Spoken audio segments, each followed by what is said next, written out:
میں مغرور ترین لڑکی تھی، انسان کو انسان نہیں سمجھتی تھی، دوست بھی بس چن چن کر ہی بناتی تھی۔ میرے والد پورے شہر کے معروف ترین بزنس مین تھے، روپے پیسے کی کوئی کمی نہیں تھی، باپ کی دلاری تھی تو ماں کی آنکھوں کا نور، تو بھابھیوں کی میں گڑیا رانی تھی۔ میں نے اپنی زندگی بڑی عیش و عشرت میں گزاری تھی۔ 25 کی ہوئی تو میرے لیے رشتے آنے لگے تھے، کبھی کسی ڈاکٹر کا رشتہ آتا تو کبھی کسی پائلٹ کا، بزنس مین کے بیٹے کا، اور سب قطار میں لگے کھڑے تھے۔ میرے والد کو کوئی لڑکا بھاتا ہی نہیں تھا۔ جب میرے والد ہر رشتے کو انکار کرتے تو ماما نے میرے والد سے سوال کیا کہ آخر آپ کو سائمہ کے لیے کیسا رشتہ چاہیے؟ والد بولے، ایسا لڑکا چاہیے جو سائمہ کے ساتھ کھڑا ہو تو لوگ کہیں چاند سورج کی جوڑی ہے۔ مجھے نہیں کرنی اپنی بیٹی کی شادی کسی بڑی عمر والے صنعت کار سے۔ اللہ کا دیا میرے پاس بہت کچھ ہے، میں اپنی بیٹی کو ہر شے دینے کی اہلیت رکھتا ہوں۔ والد کی باتیں سن کر میں کھل اٹھی تھی۔ میرے والد میرے ہم خیال ثابت ہوئے تھے۔ یوں ہی عیش و عشرت میں وقت گزرتا رہا۔ جب میں 26 کی ہو گئی تو بالآخر میرے والد کو ایک لڑکا پسند آ ہی گیا تھا۔ اس کا نام فہد تھا۔ میرے والد نے میرے سامنے لڑکے کی تصویر رکھ کر مجھ سے میری رائے مانگی۔ میں نے تصویر دیکھے بنا ہی کہہ دیا کہ مجھے آپ کی پسند پر پورا بھروسہ ہے۔ میری ماما اور بھائی تو چکرا کر ہی رہ گئے۔ بولے، سائمہ تم ایک سوٹ خریدنے سے پہلے اسے 3 بار کوشش کر کے دیکھتی ہو، لڑکا بنا دیکھے ہی پسند کر لیا۔ میں مسکرا کر بولی، ابا نے میرے لیے ایسے رشتے بھی رد کر دیے ہیں جن سے ان کے کاروبار کو بڑا منافع ہو سکتا تھا۔ اب اگر ایک لڑکا انہیں پسند آ گیا ہے تو یقیناً وہ پسند کیے جانے کے ہی قابل ہوگا۔ میرے والد کا سر فخر سے بلند ہو گیا تھا۔ میرے والد نے بتایا کہ لڑکے والے ہمارے ہم پلہ نہیں ہیں، مگر میں ہر چیز بیٹی کے قدموں میں رکھ دوں گا۔ یوں لڑکے والے بھی تمہارے سامنے دب کر رہیں گے۔ میرے والد کی بات بہت مناسب تھی۔ اگر وہ میری شادی اپنے جیسے ہی کسی کھاتے پیتے گھرانے میں کر دیتے تو وہ لوگ کہاں میرے نخرے اٹھاتے۔ خیر، میرے والد نے میری شادی کے لیے خزانوں کے منہ کھول دیے تھے۔ یوں ایک خوبصورت دن میں دلہن بن کر فہد کے گھر آ گئی۔ فہد بلا شبہ ایک حسین نوجوان تھے۔ مجھے اپنے والد کی پسند پر جی بھر کر پیار آیا۔ مجھے معلوم تھا ہمارے سوشل سرکل میں سب لوگ ہی فہد کی خوبصورتی کے دیوانے ہو گئے تھے۔ بارات رخصت ہو کر گھر آ گئی تھی، جو میرے والد نے میرے نام کر دیا تھا اور اسی کو ہماری رہائش کے لیے سیٹ بھی کروا دیا تھا۔ میں بڑی بے چینی سے فہد کا انتظار کر رہی تھی۔ وہ آیا تو میں مسکرا پڑی۔ وہ بیڈ پر آ کر میرے روبرو بیٹھ گیا تھا۔ اس نے فقط اتنا ہی کہا کہ میں تمہیں پا کر بہت خوش ہوں۔ پھر اس نے میرا گھونگھٹ پلٹ دیا۔ چند لمحے وہ مجھے دیکھتا رہا، پھر اچانک ہی اس کے منہ کے زاویے بگڑنے لگے اور وہ اوندھے منہ پیٹ کے بل گر گیا۔ میں اس آفات پر بکھلا کر رہ گئی تھی۔ میں نے شور مچانا شروع کر دیا۔ میری ساس بھاگ کر آئی، وہ بھی کافی گھبرائی ہوئی تھیں۔ فہد کو ابا کی دی ہوئی کار میں فوراً ہسپتال لے کر گئے۔ ڈاکٹر نے فہد کا معائنہ کیا تو بولا، مریض کو تو گزرے ہوئے 15 منٹ ہو چکے ہیں۔ مجھے لگا تھا میرے سر پر آسمان ہی گر پڑا ہے۔ چیخو پکار کر کے الگ طوفان برپا کیا ہوا تھا۔ میں چکراتے سر کے ساتھ ہسپتال کے بینچ پر بیٹھ گئی۔ لوگ مجھے دیکھ کر بڑبڑا رہے تھے۔ کسی عورت کی آواز میرے کان میں پڑی تو میں سکتے میں ہی آ گئی۔ وہ بولی، ہائے، وہ دیکھو منحوس دلہن، سہاگن کے جوڑے میں ہی اپنے سہاگ کو کھا گئی۔ اس دن مجھے سمجھ آیا کہ الفاظ واقعی نشتر ہوتے ہیں جو کسی بھی وجود کو چھلنی کرنے کی صلاحیت رکھتے ہیں۔ مجھے اچانک سے وہ یاد آ گیا تھا۔ اس نے کہا تھا کہ تمہارے الفاظ نے میرا دل چھلنی کر دیا ہے۔ تب میں نے اس کا تمسخر اڑایا تھا۔ اس سائمہ فیاض کو، جسے حسن کی دیوی کہا جاتا تھا، اس نے ایک معمولی سے چھوٹے سے قد والے موٹے پیٹ والے سیاہ سے عاشق کا مذاق اڑایا تھا۔ اتنے ٹائم میں میرے والد سمیت تمام گھر والے ہسپتال پہنچ چکے تھے۔ فہد کی ڈیڈ باڈی کو گھر لے جا کر اس کا سوگ منایا گیا تھا۔ میں نے دلہن والا چاڑ لا کر جوڑا اتار کر سفید لباس پہن لیا تھا۔ فہد کی تدفین کے بعد میرے والد مجھے اپنے ساتھ گھر لے گئے تھے۔ گو کہ مجھ پر عدت ابھی نہیں ہوئی تھی، لیکن میں ڈپریشن میں آ گئی تھی۔ میں نے لوگوں سے ملنا جلنا چھوڑ دیا تھا۔ میرے گھر والوں نے سب سے یہی کہا تھا کہ سائمہ عدت میں ہے۔ میرے ساتھ بڑا عجیب سانیہ ہوا تھا۔ میں بے یقینی کسی کیفیت میں تھی۔ مجھے یقین ہی نہیں آ رہا تھا کہ یہ سب میرے ساتھ ہوا ہے۔ میرے بیوہ ہونے کی خبر ہر سو پھیل گئی تھی۔ اب ایک بار پھر سے میرے لیے رشتے آنے لگے تھے۔ میرے والد پریشان تھے۔ انہیں خوف تھا کہ بیوگی کے بعد میرے سسرال والے مجھے نہیں اپنائیں گے۔ ایک شام یوں ہی ابا میرے پاس آئے۔ وہ کافی خوش لگ رہے تھے۔ وہ بولے، سلمہ بہن آئی تھی، انہوں نے تمہیں پھر سے اپنی بہو بنانے کی درخواست کی ہے۔ وہ فہد سے چھوٹے احسن کے لیے تمہارا ہاتھ مانگ رہی تھیں۔ میں نے حامی بھر لی ہے۔ انہوں نے جب میری رائے پوچھی تو میں نے کہہ دیا کہ بھلا مجھے کیا اعتراض ہو سکتا ہے۔ اس بار قدر سادگی سے میری شادی کی گئی تھی۔ احسن بھی ایک خوبرو انسان تھا۔ میں نے ایک بار پھر سے دل میں ڈھیروں سپنے سجا لیے تھے۔ رخصتی ہو کر میں اسی گھر میں آ گئی تھی جہاں پہلی بار آئی تھی۔ میں کمرے میں بیٹھی احسن کا انتظار کر رہی تھی۔ وہ آیا اور میرے پاس آ کر بیٹھ گیا۔ اس نے میرا گھونگھٹ اٹھایا اور چند لمحے مجھے دیکھتا رہا، پھر پیچھے کی جانب گر پڑا۔ میں چیخ پڑی تھی۔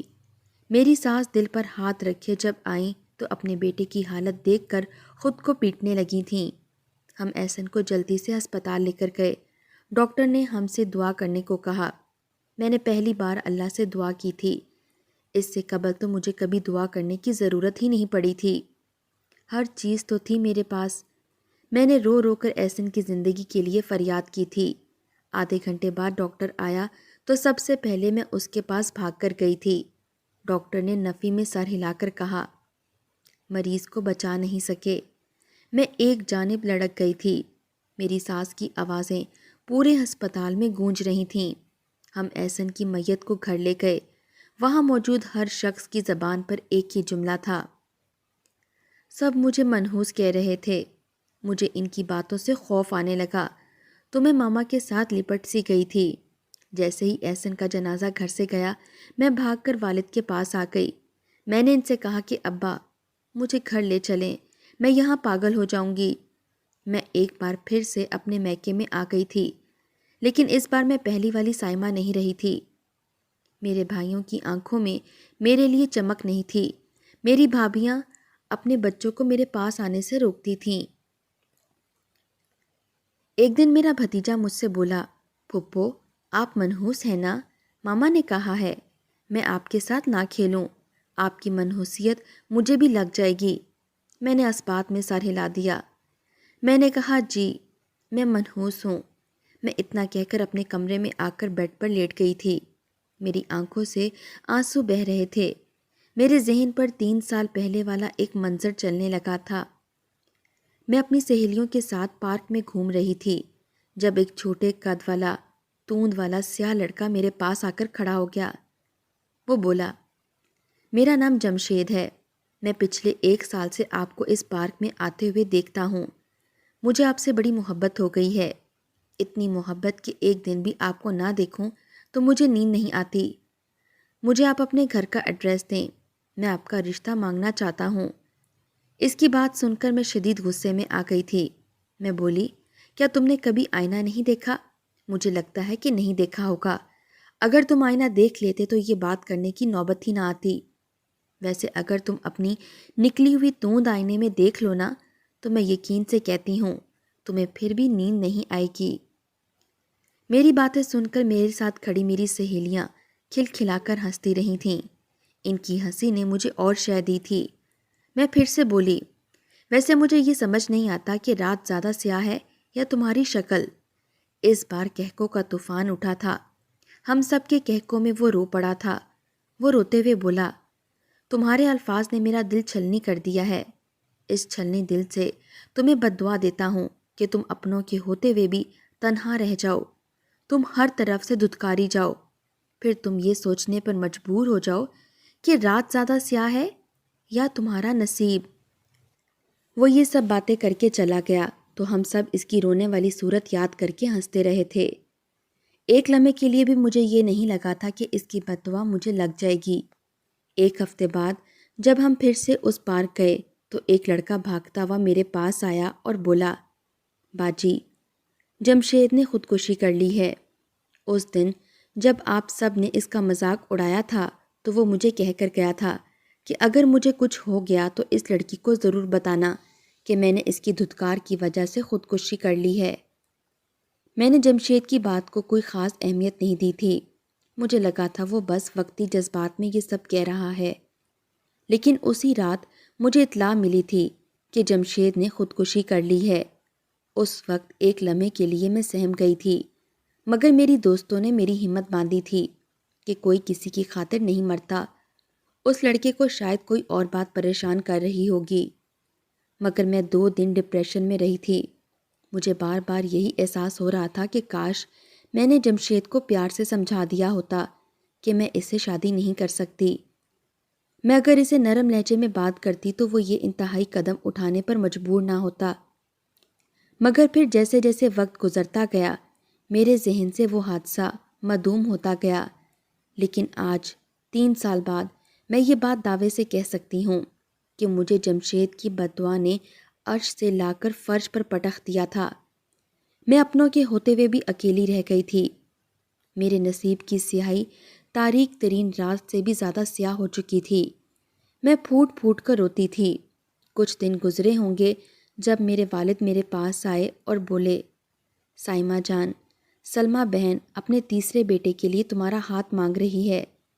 میں نے فوراً نفی میں گردن ہلا دی تھی۔ میں نے کہا، ابا اب میں شادی کا نام بھی نہیں لینا چاہتی، شادی کرنا تو بڑی دور کی بات ہے۔ ابا رونے لگے تھے، میں بھی رو پڑی تھی۔ ابا بولے، سائمہ حالات ہمارے کنٹرول میں ہوتے تو میں کبھی ایسا نہیں ہونے دیتا، لیکن جو سب کچھ تم محسوس کرتی ہو وہی سب کچھ میں بھی دیکھ رہا ہوں۔ تمہاری بھابیاں اپنے شوہروں سے ضد کر رہی ہیں، وہ چاہتی ہیں اس گھر کو چھوڑ کر الگ ہو جائیں۔ ان کا کہنا ہے کہ تم منحوس ہو، نہ جانے اپنی بیٹیاں ہوتے ہوئے بھی انہیں میری بیٹی کو منحوس کہتے ہوئے ڈر کیوں نہیں لگتا۔ ان کو ڈر ہے جیسے تم اپنے شوہر کو کھا گئی ہو، ان کے شوہر بھی کھا جاؤ گی۔ یہ غلط ہے، لیکن میں ان کو پھر بھی یہ سب کہنے سے روک نہیں پا رہا۔ سائمہ جان، اگر وہ میرے بیٹوں کو مجھ سے چھین کر لے گئی تو میں جی نہیں پاؤں گا۔ میں نے ابا کی باتیں سنی تو اندازہ لگایا کہ ہر انسان ہی مجبور ہے۔ میرا باپ اپنے بیٹوں کی محبت میں اندھا ہو کر یہ نہیں سوچ پا رہا تھا کہ میں اگر ایک بار پھر رخصت ہو کر چلی گئی تو اپنی ساس کے تیسرے بیٹے کو بھی کھا جاؤں گی۔ میں نے تیسری شادی کی بھی حامی بھر لی تھی۔ میری بڑی بھابھی ہنس کر بولی، تمہاری ساس تو بڑی لالچی عورت ہے، اسے اپنے بیٹوں کی جان سے زیادہ وہ لگژری چیزیں عزیز ہیں۔ تمہارے ابا ہر بیٹے کی موت کے بعد بڑھا کر سلمہ کو پیش کرتے ہیں۔ میں خاموش ہو گئی تھی۔ تیسری شادی میں نے ڈرتے ہوئے کی تھی، لیکن وہی ہوا جو میں پہلے سے ہی جانتی تھی۔ میں تیسری بار بھی بیوہ ہو گئی تھی۔ اس بار میرے والد میرے شوہر کو دفن کرنے کے بعد مجھ سے نظریں چرا کر ہی چلے گئے تھے۔ وہ مجھے اپنے ساتھ نہیں لے کر جانا چاہتے تھے۔ میں اس گھر میں ہی رہ گئی تھی۔ ہر طرف اداسی اور غم کا سا حال تھا۔ جمشید کی بددعا میرے چاروں طرف گونجتی رہتی تھی۔ میری ساس بھی مجھے بڑی عجیب نظروں سے دیکھتی تھی۔ میں ساری ساری رات روتی رہتی، جمشید کی روح سے معافیا مانگتی رہتی تھی۔ ایسے ہی 5 مہینے بھی گزر گئے تھے۔ ایک دن میری ساس میرے پاس آ کر بیٹھ گئی اور بولی، سائمہ، میں تمہارے ابو سے اپنے چوتھے بیٹے کے لیے تمہارا رشتہ مانگ چکی ہوں، انہوں نے اجازت بھی دے دی ہے، اگلے جمعے تمہارا نکاح ہے۔ اس کے ساتھ میں نے اپنی ساس کے آگے ہاتھ جوڑ دیے اور بولی، اب بس کر دیں، مجھے معاف کر دیں، مجھ پر مزید ظلم مت ڈھائیں۔ آپ کو تو نہ خود پر ترس آتا ہے نہ اپنے بیٹوں پر۔ کیا چیز ہے جو آپ کو اپنے جوان جہاں بیٹوں کی قربانی دینے پر مجبور کر رہی ہے؟ پیسہ، دولت، گاڑی، یہ بنگلہ؟ میں صبح وکیل کو بلوا کر یہ سب آپ کے نام کر دوں گی، مگر اپنے چوتھے بیٹے کی جان مجھ سے بچا لیں۔ مجھے تو کسی کی بددعا لگی ہے، میرا سہاگ کبھی سلامت نہیں رہے گا۔ میری ساس بڑی خطرناک نظروں سے دیکھ کر بولی، کس کی بددعا سے؟ تم نے میرے بیٹوں کو مٹی تلے دفنا دیا۔ میں کچھ بول ہی نہ پائی، میری ساس کی آنکھوں میں خوف اترا ہوا تھا۔ میری بڑی بھابھی کی بات مجھے سچ ہی لگی تھی۔ میری ساس ایک لالچی عورت تھی۔ ایسا کیسے ہو سکتا تھا کہ ایک عورت اپنے 3 جوان بیٹوں کی موت کے بعد ایک منحوس لڑکی کو پھر سے اپنی بہو بنانا چاہتی ہو؟ مجھے لگا تھا کہ شاید میری ساس میرے پہلے تینوں شوہروں کی سگی ماں ہی نہ ہو۔ اسے کیا فرق پڑتا ہوگا ان لڑکوں کی موت سے؟ اس کو جو آسائشیں مل رہی تھیں وہ پاگل تھوڑی تھی جو اپنے ہاتھ سے سب کچھ گنوا دیتی۔ لیکن میں اپنی ساس کی طرح بے حس نہیں ہو سکتی تھی۔ لیکن میرے پاس کوئی اور چارہ بھی تو نہیں تھا۔ خیر، میں نے بھی ایک منصوبہ بنا لیا تھا۔ میں شادی کرنے پر مجبور تھی۔ جمعے کا دن آ گیا تھا۔ میں سوچوں کے گھوڑے دوڑا رہی تھی۔ میرا نکاح ہو گیا تو مجھے کمرے میں لے جا کر بٹھا دیا گیا۔ میں چوتھی بار سیج پر بیٹھی تھی۔ کسی کی بد دعا نے مجھے کہیں کا نہیں چھوڑا تھا۔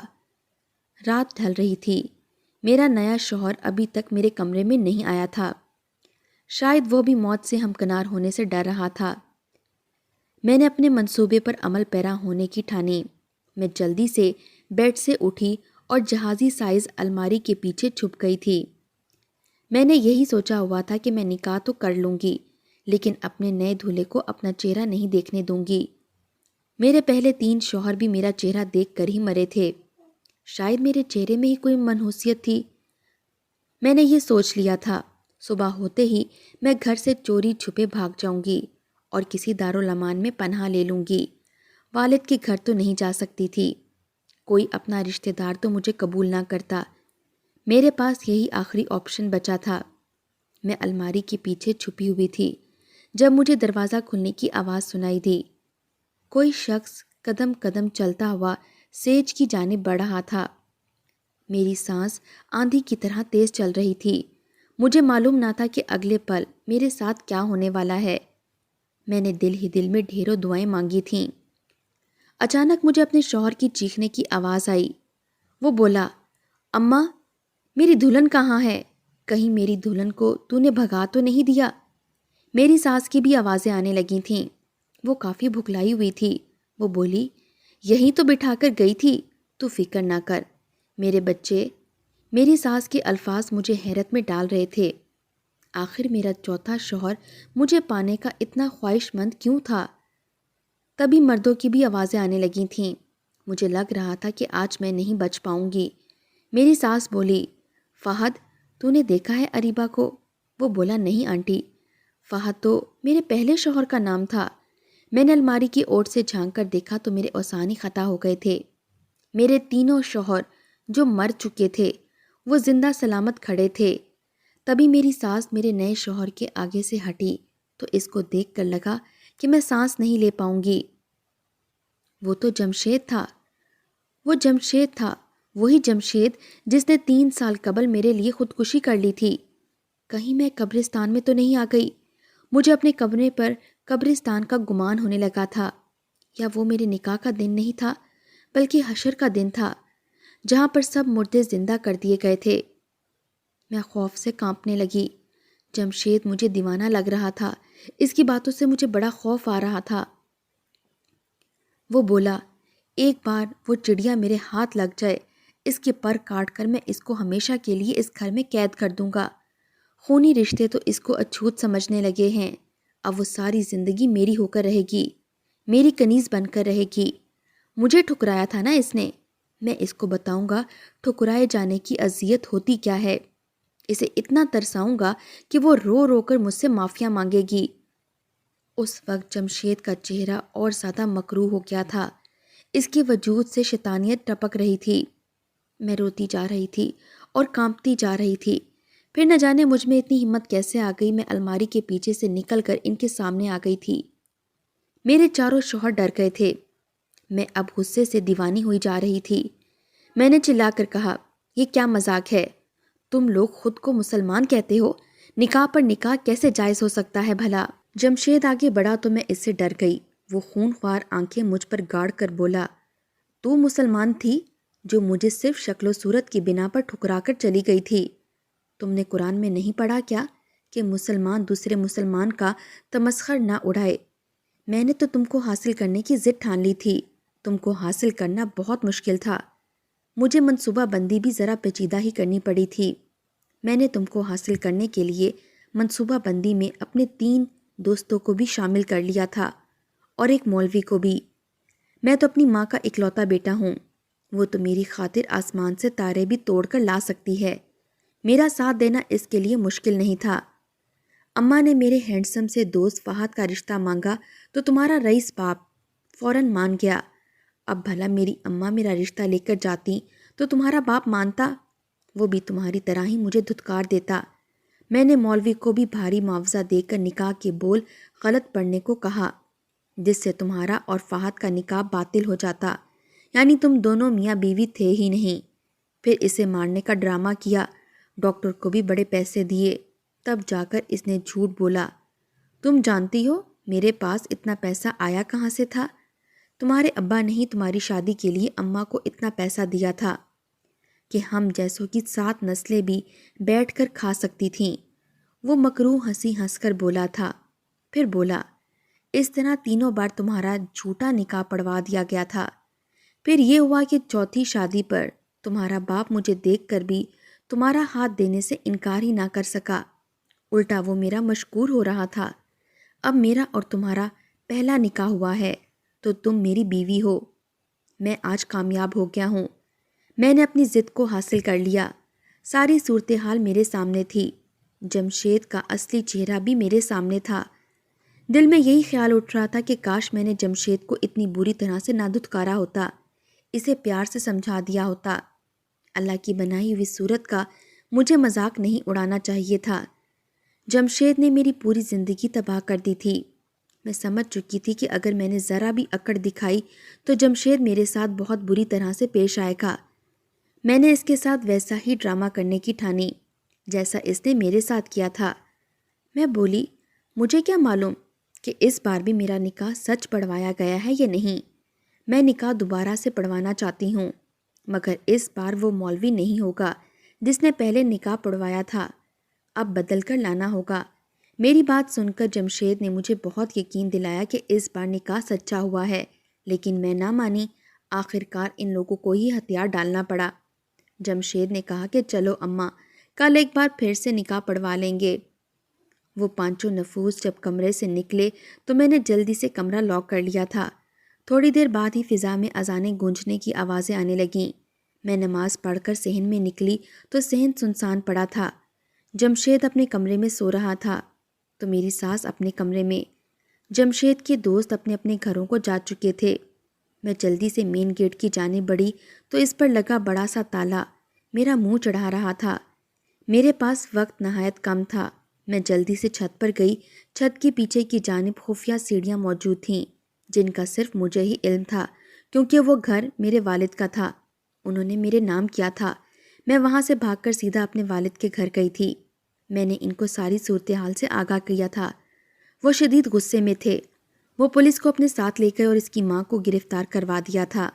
بعد میں پولیس نے چھاپے مار کر جمشید کے 3 دوستوں کو بھی گرفتار کر لیا تھا۔ میرے والد نے جمشید سے مجھے خلا دلوا دی تھی۔ سب کچھ ٹھیک ہو گیا تھا، مگر میرے ماتھے پر لگا نحوست کا ٹیگ نہ اتر سکا۔ بعض اوقات ہمارے کہے گئے الفاظ ہی ہماری زندگی تباہ کر دیتے ہیں، اس لیے بولنے سے پہلے سوچ لینا چاہیے۔ آپ لوگوں کو کیا لگتا ہے، جمشید ٹھیک تھا؟ کیا مجھ جیسی لڑکی کا یہی انجام ہونا چاہیے تھا؟ اپنی قیمتی رائے کامنٹ باکس میں ضرور دیجیے گا، اور اگر آپ ہمارے چینل پر نئے ہیں تو چینل کو سبسکرائب کر دیں اور ویڈیو کو لائک کر دیں۔ شکریہ۔